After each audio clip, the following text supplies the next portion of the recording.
Hello, friends. I am Chevee. Welcome to my shed. How are you today? How's life in your world? How's things where you are? I hope it's fantastic. Everything here is great. Did you do anything exciting this weekend? I did nothing.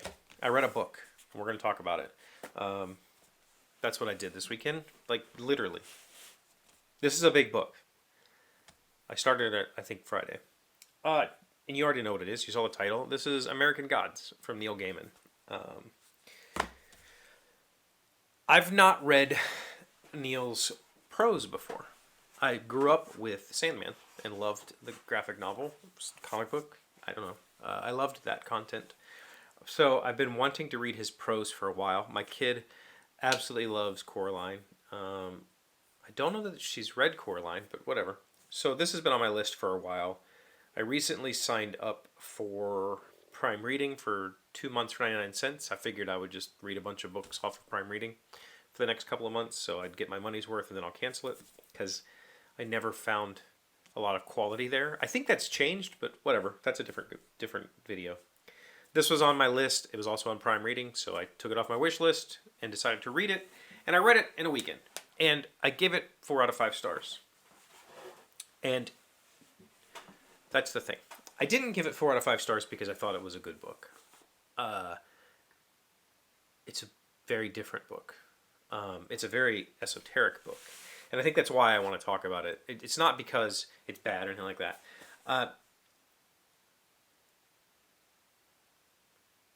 I think it's possible to talk about this book completely without spoilers because I don't know that there's anything to spoil. And I think that's why this book isn't a 5 out of 5 for me. There's not really anything going on in this book. There's a whole lot of exposition. There's a whole lot of just stuff, but it doesn't really amount to anything.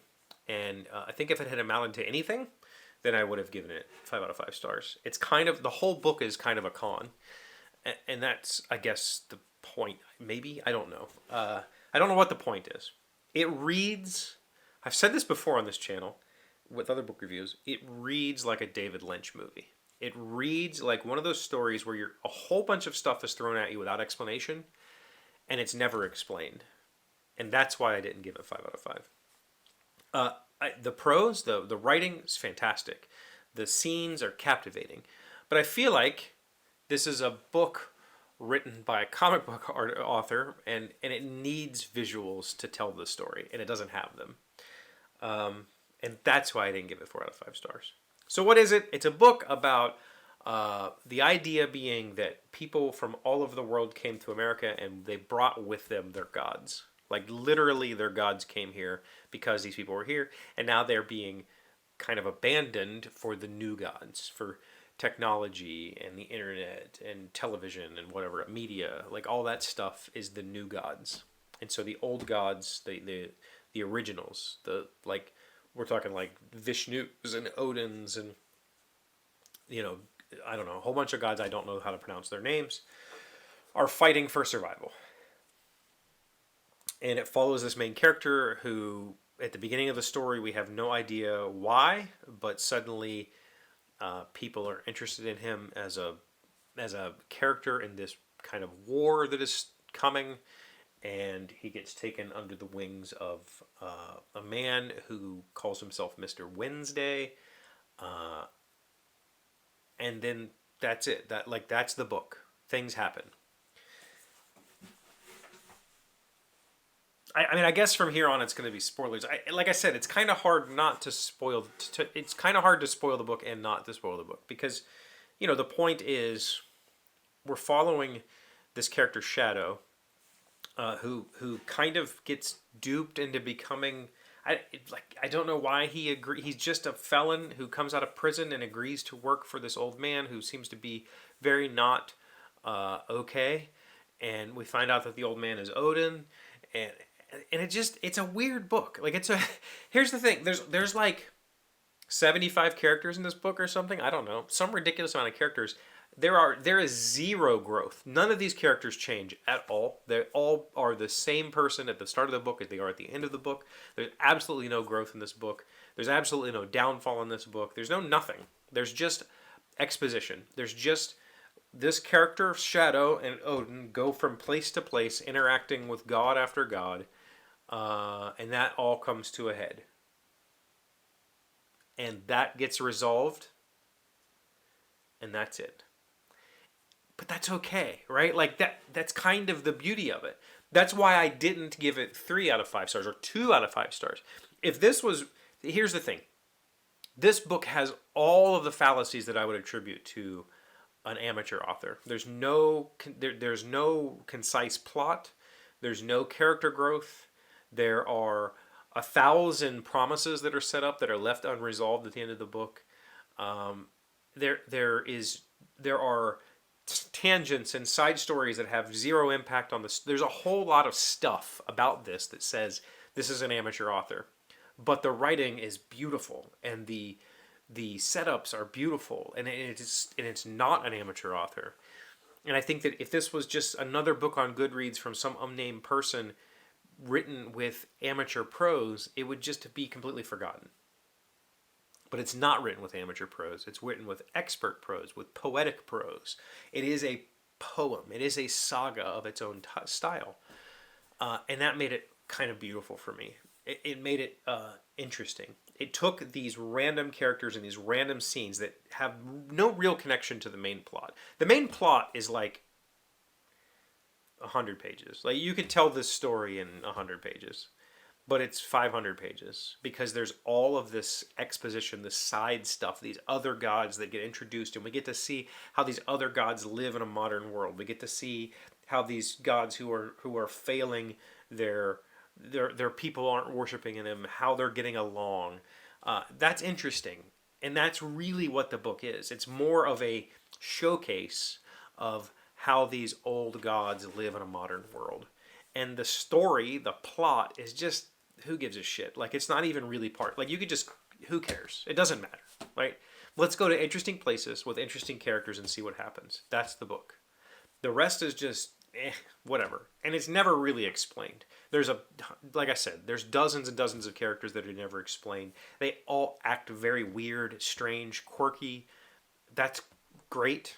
And it's never explained. So if you're coming into the book looking for answers, you're not going to get them. It's not going to be explained to you. You will find out who Shadow is. You will find out who the characters are, like what god or there's another word that they use for not necessarily gods, but like creations of I forget, whatever. It doesn't matter. You get to find out who is who. Is this person really a leprechaun? Is this person really this? Whatever. There are some interesting threads that you get pulled on, and they do get resolved. But there's 1,000 others that aren't. It's a very strange book, but I found it captivating. Enough that I just read it this weekend. I took a weekend to just read a book, which I've been doing a lot of recently. But in this particular instance, I wanted to see how Neil would handle prose. And I found that I enjoyed it. And I'm probably going to read more of his work someday. But I will say this was kind of a tough read. Like, it's a 500-ish page book that doesn't go quickly because of the disconnects, because of just every other page you're introduced to a new character that only exists for a couple of pages and then vanishes. And so you're constantly pulled in and out, and you're never given a thread to run with for any length of time. It's a very difficult read in that way. But I will venture back into his worlds at some point. For right now, I'm going to read some, kind of fun, just whatever stuff. But I felt like it was good enough to talk about, but also a little bit let down. I was just, it's not a 5-star book. It's just kind of okay. Like, it's better than average. But I felt like I was expecting to have this big, cool, awesome story, and what I got was this like fumbling kind of exposition of random characters that are kind of mashed together for moments in time.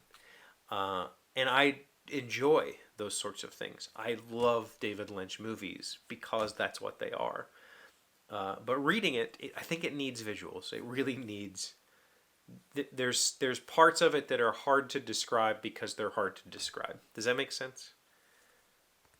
I think it would have been very well served as a comic. I think it works in this format, and I haven't seen... I think there's a movie, and maybe there's a TV show for sure that I've never seen. But I don't know that I want to. I don't think it's been as regarded as the book. But I think this was. I'm glad I read it. Let's say that. I still say it's a 4 out of 5 book for me. I know it has much higher. It has a very high rating on Goodreads. It's near the top, but I would have without the strong prose, I would have given it less. But I think that Neil's writing is engaging, and yeah, makes it kind of fun. Have you read it? You have thoughts about it? Let me know in the comments. Thank you for being here as always. Thank you for liking, commenting, subscribing, being amazing friends and wonderful people. I really appreciate you.